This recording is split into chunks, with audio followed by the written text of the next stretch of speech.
আসসালামু আলাইকুম। এসএসসি রসায়ন অধ্যায় 11 খনিজ সম্পদ জীবাশ্ম এই চ্যাপ্টারের আজকের পর্বে দুইটা সৃজনশীল প্রশ্ন নিয়ে বিস্তারিত আলোচনা করব। যে সৃজনশীল প্রশ্ন দুইটা বরিশাল বোর্ড 2023 সালে আসছে। এখানে প্রথম সৃজনশীল প্রশ্নটার দিকে তাকাও। এখানে প্রথম সৃজনশীল প্রশ্ন ক নম্বর বলছে মোলারিটি কাকে বলে। দেখো 1 লিটার বা 1000 মিলি, দেখো 1000 মিলি কোনো দ্রাবকের ভিতরে তুমি যদি যে পরিমাণ মোল দিবা যে কোনো পদার্থের, ধরো সোডিয়াম ক্লোরাইড, এই সোডিয়াম ক্লোরাইডের তাহলে ভর হচ্ছে 58.5, তুমি 58.5 না দিয়ে এটার অর্ধেক, তাহলে 58.5 মানে হচ্ছে 1 মোল, এটা অর্ধেক যদি করো তাহলে 29.25। দেখো এইটা হচ্ছে 0.5 মোল অর্ধেক। তো 1000 মিলি পানির ভিতরে তুমি যদি 0.5 মোল মানে এত গ্রাম সোডিয়াম ক্লোরাইড দাও তাহলে তার মোলারিটি হবে 0.5। ক্লিয়ার? তাহলে 1000 মিলি পানির ভিতরে যত পরিমাণ মোল মানে যে কোনো পদার্থের যতটুকু পরিমাণ মোল থাকবে সেটাই হচ্ছে তার মোলারিটি। এটা মোল হিসাবে, এই যে টোটাল এটা 58.5 গ্রাম মানে হচ্ছে 1 মোল। তা এটা হচ্ছে মোলারিটি। যাই হোক, আর এটা হচ্ছে ষষ্ঠ অধ্যায় খ নম্বর দেওয়া আছে কার্বন ডাইঅক্সাইড একটি ঊর্ধ্বপাতিত পদার্থ ব্যাখ্যা করো। তাহলে কার্বন ডাইঅক্সাইড ঊর্ধ্বপাতিত পদার্থটা কি?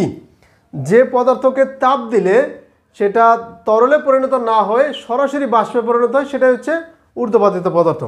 যেহেতু কার্বন ডাইঅক্সাইড কে তাপ দিলেই মূলত এটা বাষ্পে পরিণত হয়ে চলে যায়, এটা তরলে পরিণত হয় না, তাহলে এটা একটা উদ্বায়ী পদার্থ। গণপ্রবাসী উদ্দীপকে এক্স মোলটির আপেক্ষিক পারমাণবিক ভর নির্ণয় করো। দেখো এখানে এক্স মোলটা কি? এক্স একটি মৌলিক অণু সংকেত যার একটি অণুর ভর হচ্ছে 2.06 × 10⁻22। দেখো 2.06 × 10⁻22 এত গ্রাম। তাহলে যে কোনো পদার্থের টোটাল যে ভরটা থাকবে এটা হচ্ছে ভর, একটা অণুর ভর।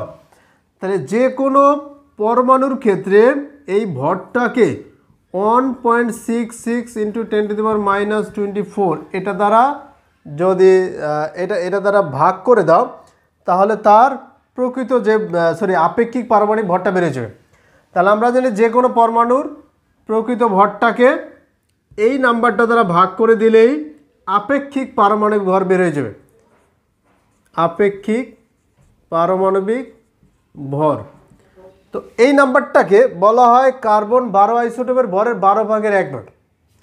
কার্বনের 3টা আইসোটোপ আছে, দেখো 12 ভর বিশিষ্ট, 13 ভর বিশিষ্ট, 14 ভর বিশিষ্ট।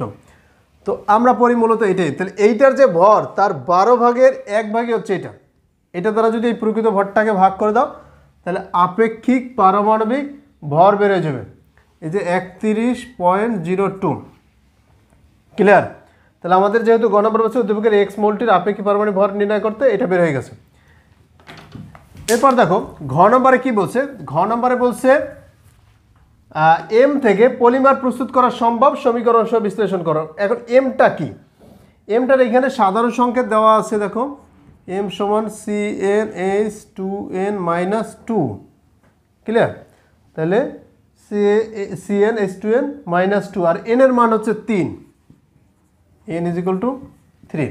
তা n এর মান যদি 3 দাও C3H, তাহলে 3 দিয়ে 6, 2টা কমবে 4, এটা তো 3 কার্বন বিশিষ্ট, এটা একটা অ্যালকাইন।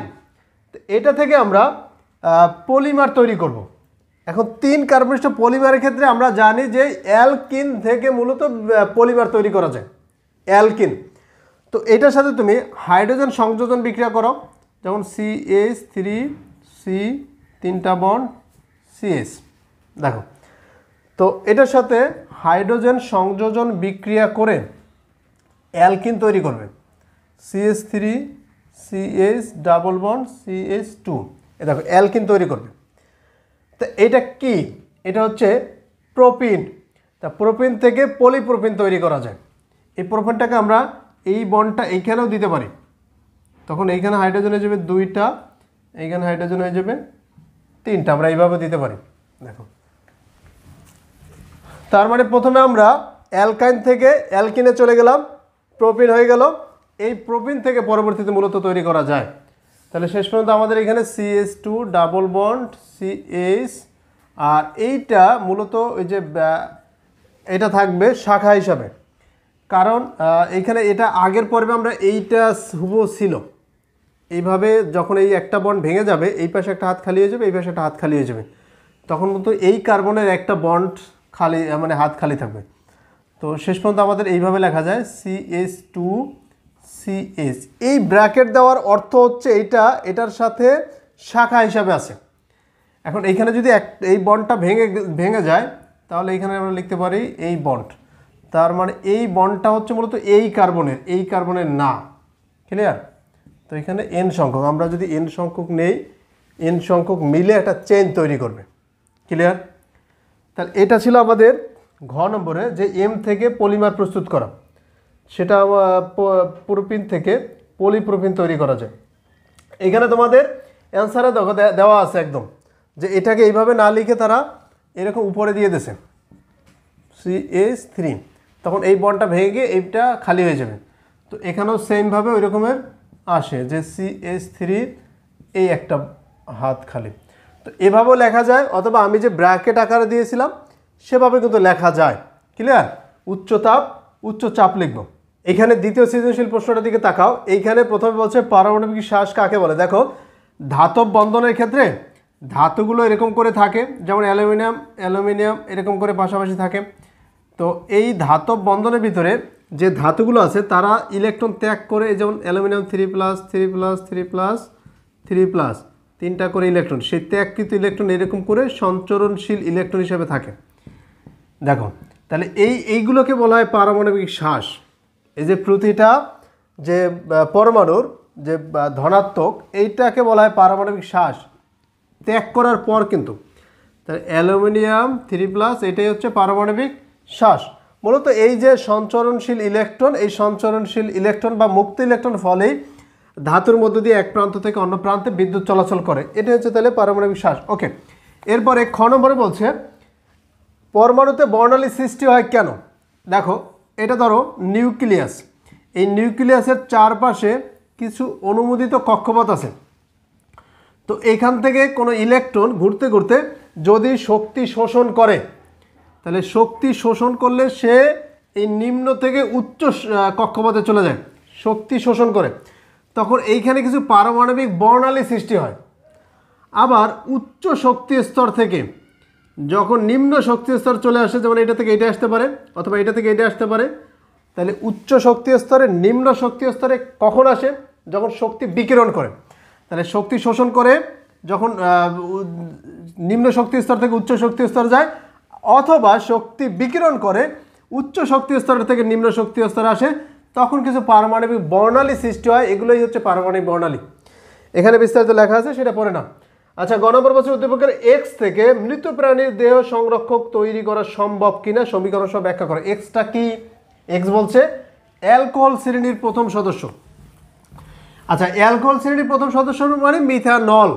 মিথানলের সঙ্গে CH3OH, এটা হচ্ছে মিথানল। তাহলে মিথানল থেকে, আর মৃত প্রাণীর দেহ সংরক্ষক হচ্ছে মিথানেল। তা মিথানল থেকে মিথানেল তৈরি করা সম্ভব। কিভাবে সম্ভব? কারণ এইখানে তুমি যদি পটাশিয়াম ডাইক্রোমেটের উপস্থিতিতে, পটাশিয়াম ডাইক্রোমেট আর সালফিউরিক অ্যাসিড H2SO4, ঠিক আছে। তাহলে এই যে মিথানল, এই যে পটাশিয়াম ডাইক্রোমেট আর সালফিউরিক অ্যাসিড নাও, তাহলে এই দুইটার সাহায্যে জায়মান অক্সিজেন তৈরি হয়ে যায়। সেই জায়মান অক্সিজেন মিলেই মূলত এখানে একটা অ্যালডিহাইড তৈরি করবে। অ্যালডিহাইডের সাধারণ সংখ্যা CHO, যেহেতু এক কার্বন বিশিষ্ট, এখানে একটা হাত খালি, তো এইটা দিয়ে দেবো একটা হাইড্রোজেন, আর এখনও পানি তৈরি হয়ে যাবে। তো টোটাল এখানে কার্বন কয়টা? একটা। এখানে কার্বন কয়টা? একটা। হাইড্রোজেন কয়টা? 3 আর 1 4। এখানে কয়টা? এখানেও 2 আর 2 4, এরকম হয়ে যাবে। অক্সিজেন দুইটা। দেখো, তাইলে মিথানল অক্সিজেন, এই যে এটা হচ্ছে জায়মান অক্সিজেন, এই দুইটা দিলেই একটা জায়মান অক্সিজেন তৈরি হবে। সেটা মিলে মূলত অ্যালডিহাইড তৈরি করবে আর পানি তৈরি করবে। তোমাদের এখানে অ্যান্সারে যেটা দেওয়া আছে সেটা হচ্ছে এরকম করে যে CH3OH, ক্লিয়ার, এটার সাথে দেখো এটার সাথে বিক্রিয়া করবে তোমার এখানে কপার উপস্থিতিতে, কপার অক্সিজেনের সাথে বিক্রিয়া করবে 500 ডিগ্রি সেলসিয়াস তাপমাত্রায়। তো এটার সাথে এই অক্সিজেন মিলে 500 ডিগ্রি সেলসিয়াস তাপমাত্রায় তখন মিথানল তৈরি করবে, CHO, এই যে এটা এলডিহাইড তৈরি করবে, যাই এখানে দেওয়া আছে। তা এটাও করা যায়, এটা আমরা কিন্তু 3 নাম্বার পর্বে একদম বড় আকারে বিক্রিয়া পড়াইছিলাম, সেখানে কিন্তু স্পষ্ট দেওয়া ছিল।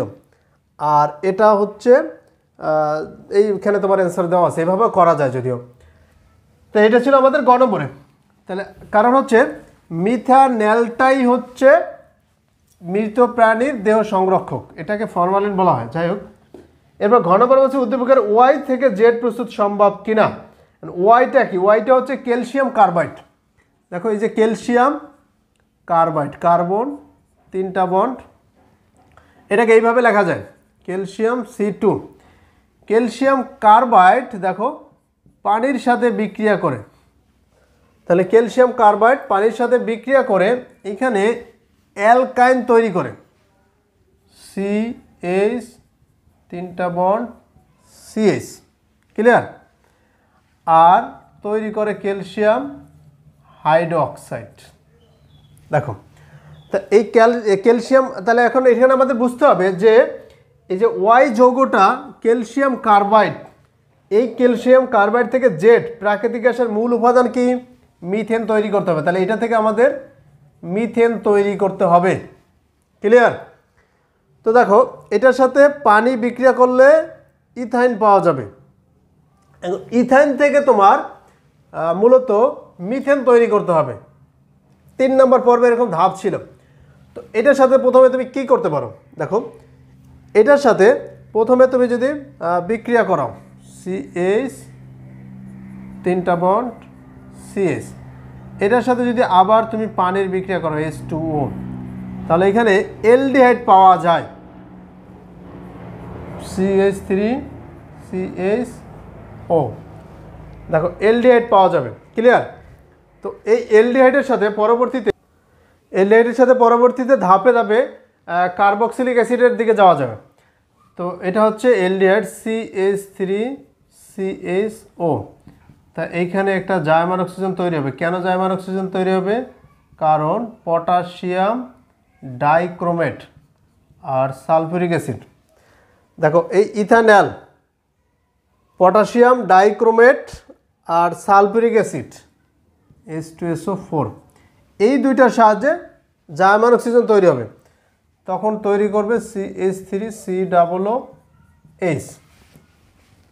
তাহলে এটা কার্বক্সিলিক অ্যাসিড তৈরি হয়ে গেল। এই কার্বক্সিলিক অ্যাসিড থেকেই মূলত মিথেন তৈরি করা যায়। কারণ আমরা এর আগেও পড়াইছি, যে কোনো কার্বক্সিলিক অ্যাসিড থেকে অ্যালকেন পাওয়া যাবে। সেখানে কার্বক্সিলিক অ্যাসিডে যে কয়টা কার্বন থাকবে, একটা কার্বন কমে যাবে। এইখানে কার্বক্সিলিক অ্যাসিড কয় কার্বন? 2 কার্বন বিশিষ্ট। তাহলে 2 কার্বন থেকে একটা কার্বন কমে গেলে কয়টা থাকবে? একটা। 1 কার্বন বিশিষ্ট অ্যালকেন মানে হচ্ছে মিথেন। তাহলে এই যে আমরা এটা পাইলাম, এই 2 কার্বন বিশিষ্ট কার্বক্সিলিক অ্যাসিড থেকে 1 কার্বন বিশিষ্ট অ্যালকেন পাওয়া যাবে। তাহলে CH3COOH, এটার সাথে সোডিয়াম হাইড্রোক্সাইড বিক্রিয়া করবে। তো সোডিয়াম হাইড্রোক্সাইড বিক্রিয়া করলে প্রথমে সোডিয়াম ইথানয়েড তৈরি করবে, COONA। ঠিক আছে, সোডিয়াম ইথানয়েড তৈরি করবে আর পানি তৈরি করবে, H2। এই যে ইথানয়েড আছে, সোডিয়াম ইথানয়েড COONA, এর সাথে আবার সোডিয়াম হাইড্রোক্সাইড বিক্রিয়া করবে। তবে এইবার ক্যালসিয়াম অক্সাইডের উপস্থিতি, ক্যালসিয়াম অক্সাইডের উপস্থিতিতে এইবার মিথেন তৈরি হয়ে যাবে, CH4, আর সোডিয়াম কার্বনেট তৈরি হয়ে যাবে, ক্লিয়ার। তাহলে দেখো এইভাবে আমরা বলতে পারবো যে ক্যালসিয়াম কার্বাইড থেকে মূলত এই যে প্রাকৃতিক গ্যাসের যে মূল উপাদান মিথেন তৈরি করা সম্ভব। কারণ ক্যালসিয়াম কার্বাইড থেকেই পাওয়া যাবে ইথাইন, ইথাইন থেকেই পাওয়া যাবে ইথানল। ঠিক আছে, এটা ছিল বরিশাল বোর্ড 2023-এর। তাহলে আজকে আমরা 2টা সৃজনশীল প্রশ্ন নিয়ে বিস্তারিত আলোচনা করলাম। আগামী পর্বে আরও 2টা সৃজনশীল প্রশ্ন নিয়ে বিস্তারিত আলোচনা করব। সে পর্যন্ত ভালো থেকো, আল্লাহ হাফেজ।